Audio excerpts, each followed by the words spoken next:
Hello everyone, hope you're doing well. In this video, I'm going to show you and talk about how you can gain the real world experience to or of developing as well as building a cloud security policies and frameworks, right? And what are those areas where you need to start learning, start focusing on, and start exploring as well, right? So, for example, you as a cloud engineer or anyone who wants to learn and explore and gain the visibility as well as learn those experiences, right? Until and unless you don't do that on your own yourself, you will not get the clarity and reality how it actually works, how it actually is been built, and how it is going to be created or provisioned and used across the organization, right? And that is what I'm going to show you. This is going to be PowerPoint presentation, but this is going to be very helpful in order to start building those policies and configurations and on top of frameworks, right? So what are those frameworks? What are those policies that you are going to build for cloud security, right? And now you might say, okay, I am working in the cloud for maybe 3 years, 5 years, or maybe more than 10 years, but still you really didn't get chance or you have worked on it. And each company is following different ways and practices and doing of all different things. That's right, right? Every organization is following different practices, different capabilities, and different areas to work and build and provide a solution on the projects and requirements, right? But to do that, at least you should have an understanding about it, how you can go ahead and start building it. And if someone asks you how you are going to start it, right? And if you have not done that at all, then you should be able to do that, right? And that is very important to gain the visibility as well as uh, you should be able to do it, right? So let me share my screen and I'll walk you through those areas. What are those frameworks? What are those areas from where you can start digging in, start learning, to start exploring, and how you can align all those different policies and frameworks together to make that cloud security framework and policies to be built and make it stronger for the projects and business needs, right? So let me go ahead and share it. Let me put this on presentation mode and let me share it now. All right. So here's the topic or area that I'm going to talk, and you can see that I have mentioned for cloud engineers, architects, and learners. So learners could be anyone who wanted to go ahead and learn and explore, and they would simply be interested to know it, right?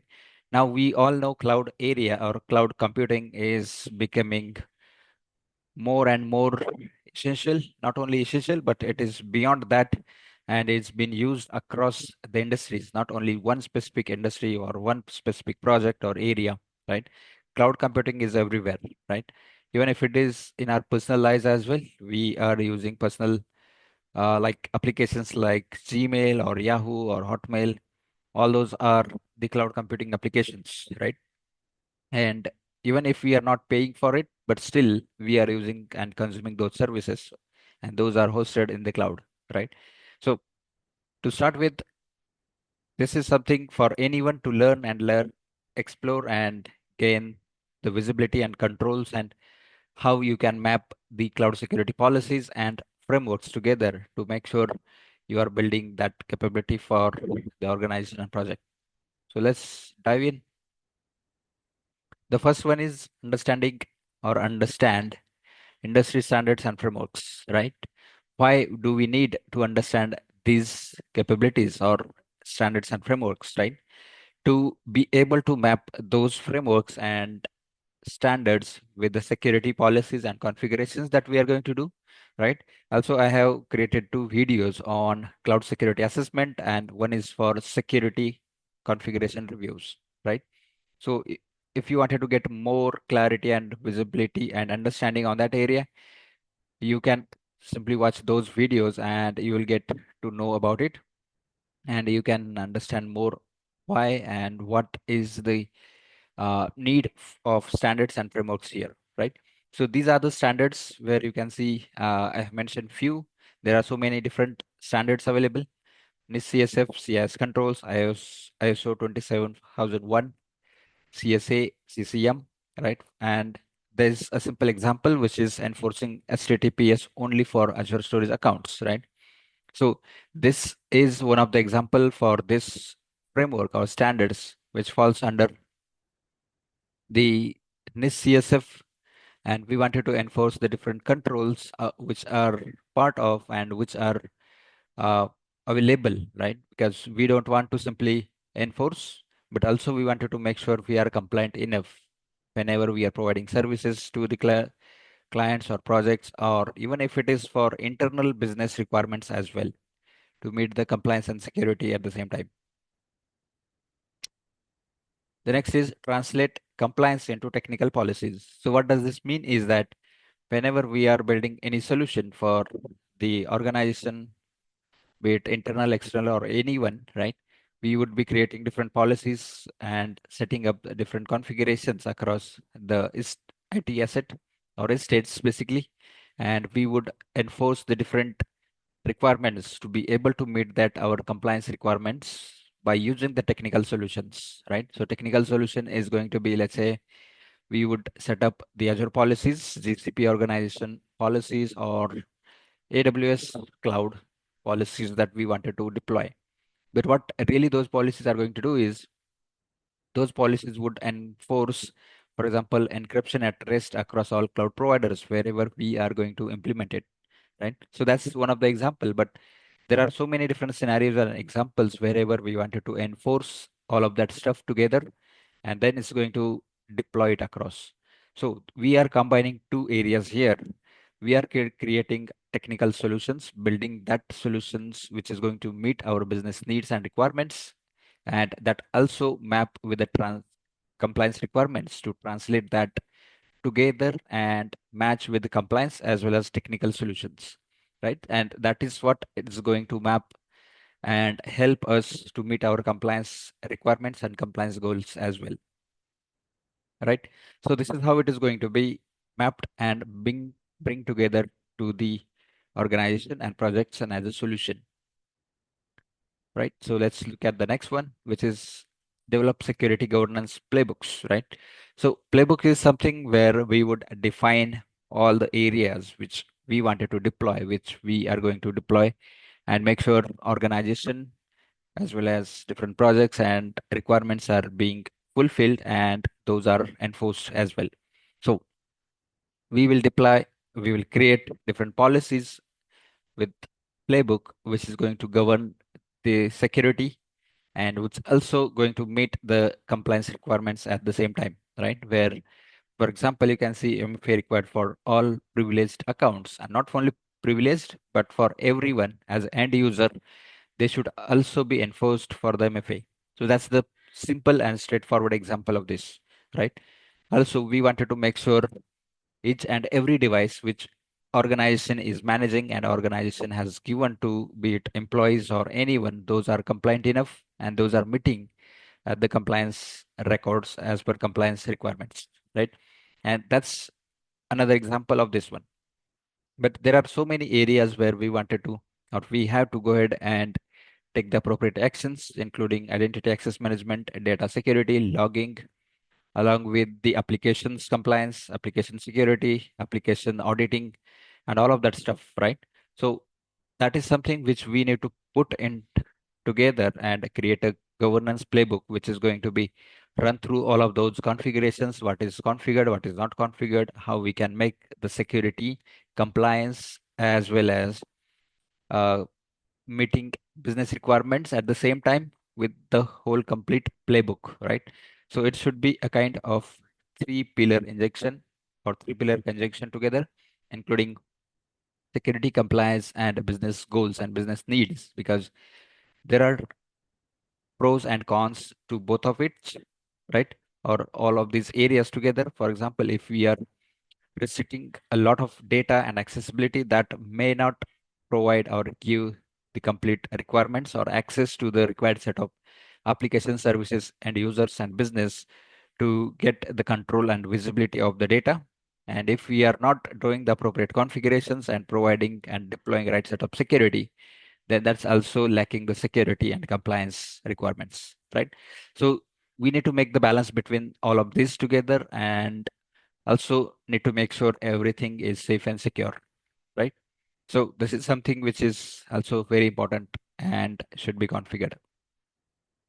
The next one is hands-on labs and simulations. So this is very important for anyone and everyone to learn and how they can simply go ahead and explore the configurations and building security as well as compliance policies. And as I said, cloud security governance at the same time is would also going to be part of this one. So if you have a sandbox accounts for AWS, Azure, or GCP, you can go ahead and start building the projects, start building and learning and exploring all of that stuff. And you can create policies and build those. So this video is something which I'm going to, or which I'm showing you what you need to start with and where you can and how you can gain the experience, right? And this is something everyone should be doing it to start with and learn it, right? So once you have the test accounts or trial accounts, you should be able to go ahead and deploy and test policy as a code using Terraform or Biceps. For example, deny VM deployments in unapproved regions, right? So this is one of the examples where we wanted to stop or block that area or block that capability to be able to used for deployment of any unapproved workload, right? So there are so many things until and unless you don't go ahead and explore and uh, learn about it, you won't be able to get the complete clarity and visibility on it. The next one is monitoring and continuous improvement. So this is something a part of alerting and logging and monitoring, right? Where now each solution or each cloud provider, they do have different tools and ecosystem for monitoring and continuous improvement. But I have mentioned few here, including Defender, Guard Duty, Security Command Centers, and examples for that is alerts on IAM roles where administrator access, right? For example, someone gain the administrator access on particular area, then it's going to alert to that respective team or respective group of people, right? So this is something, and if that is expected, then that should be something known alert. If not, then that's not known, and that might be something malicious activity that is happening across the organization, and there is an action to take on it, right? So that way, each team, each organization is responsible for certain areas. Now, this is something you as a learner or you as a cloud engineer or anyone who wanted to learn and exploring, you should be able to understand it, and you have actions to take upon whether it is a known or unknown or what is it. And then the respective team or group of people should be responsible to take actions and take the next steps, right? So, yep, that is how it is going to be. The next is aligning with organizational maturity, right? So what does this mean is that you can see I have mentioned three alignments, including startup, enterprise, and regulated industries, right? So I have mentioned these basis on the factors which are going to be probably matching, or many organizations would not start with the uh, mapping, CIS mapping, and DevSecOps practices, or PCI, HIPAA, or FedRAMP, right? Because it totally depends on how organization is actually doing the business, right? For example, if there is a startup company who is actually building a product and solution for banking systems, definitely they would have to follow all of these different alignment, right? Including IAM encryptions, along with CIS mapping and DevSecOps and PCI, DSS, HIPAA, not HIPAA, HIPAA is for healthcare industry, right? And FedRAMP, right? So each of these are the different maturities where each organizations can gradually go ahead and get certified on. But definitely starting with, and as I said, as soon as we have a cloud environment or cloud platform, that means there are so many things that we can do and or we have to do, right? Because cloud solution providers, they are following shared responsibility model, and they are asking or they are giving some responsibility on the cloud users or the customers, right? And that is why we have to use that appropriately and set it up.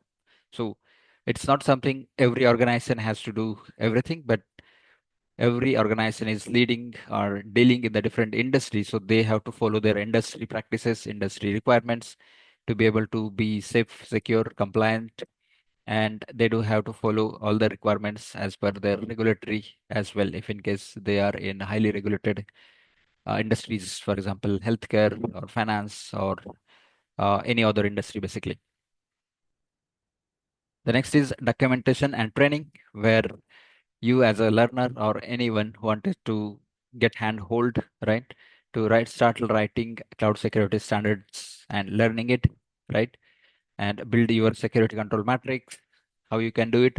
You can go ahead and learn the standards frameworks and also start building and creating policies and try mapping them together to be able to meet the security as well as compliance requirements, right? And here you can see the encrypt sensitive data with this encryption. For example, AES 256, TLS 1.2 and 1.3, right? So also you need to make sure what are the right set of different areas or configurations that you can put in place so that your data is going to be safe, secure, which is going to also match with the security and compliance requirements for that respective area, right? So this is how it is going to be. And then next steps and pro tips, right? So this is something which I have mentioned because to gain and learn anything that you should start exploring on your own. And even if you are not interested, then I think you should simply go ahead and ask right questions, start learning from others, and get the experience, right? Experience is something you can do, or by doing things, you will get it. But until and unless you don't go ahead and explore and start engaging and exploring it, you really won't get anything about. So start contributing to open source projects wherever you have interest and wherever you wanted to learn and build something. Build your own cloud policy as a code on a GitHub, right? Run small scale security audits in sandbox environments. So that's how it is going to give you a real world experience and you will get a complete understanding about it, right? So that is what I wanted to talk and share about this one, right? So hope you will learn something new and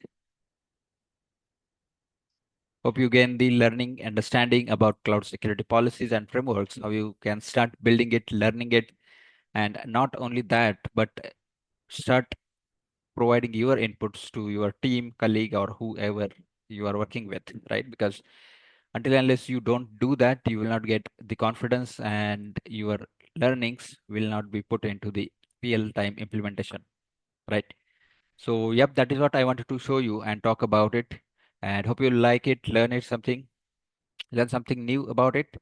And don't forget to like this video, share it with your friends, people around you, and subscribe to the channel as well so that you get to see every new video, a part of security series that I'm working on and that I'm creating. So this video is also part of security series. So keep watching, keep learning, and thanks for watching. Bye for now.